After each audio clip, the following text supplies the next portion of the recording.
Good morning, guys!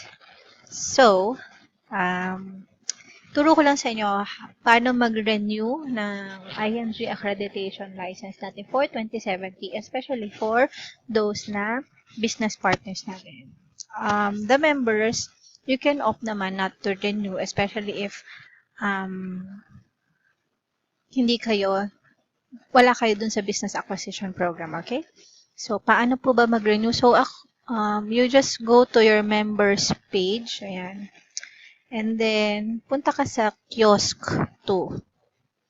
Or, kung alam mo naman yung website ng kiosk 2, you just go directly na dun sa kiosk 2. Ayan. May naka-favorite sa akin ng kiosk 2. Eh. Okay, go to kiosk 2. And then, ayan. So, naka-login ako sa kiosk 2. I will click accreditation renewal.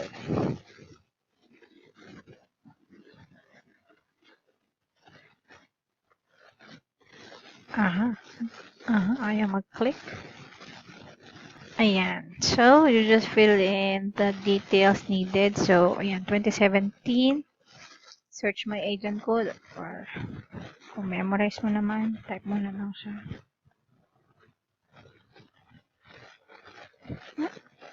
Ayan. Hala ko wala ako. And then, that's 800 pesos per year. Okay, and then, click next.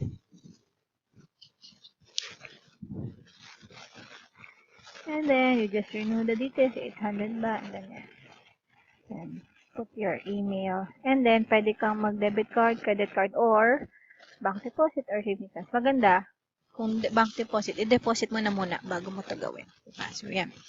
Go to, or click that, your option. And then, put in your details. Okay.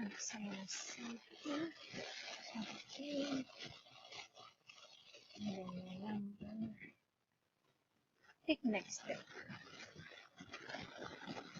Ayan, choose ka lang ng bank mo. So, we have Bank Ador, BPI, or Bank Metro Bank. Okay, so BPI. Select. And then, ito ini-email naman to sa'yo. Okay, and then i-attach na natin dito yung ayan. So, kung ready na yung payment nyo, so just click here.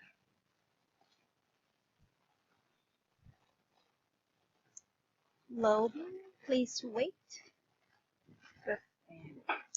So, sa bangko mo siya, BPI, and then kailan mo siya transfer today, and then the time, wait lang, 7:23, 7:23, 7:23, 7:23,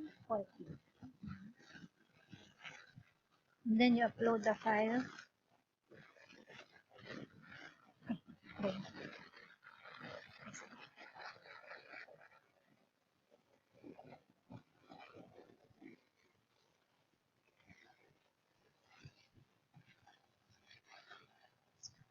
Ayan.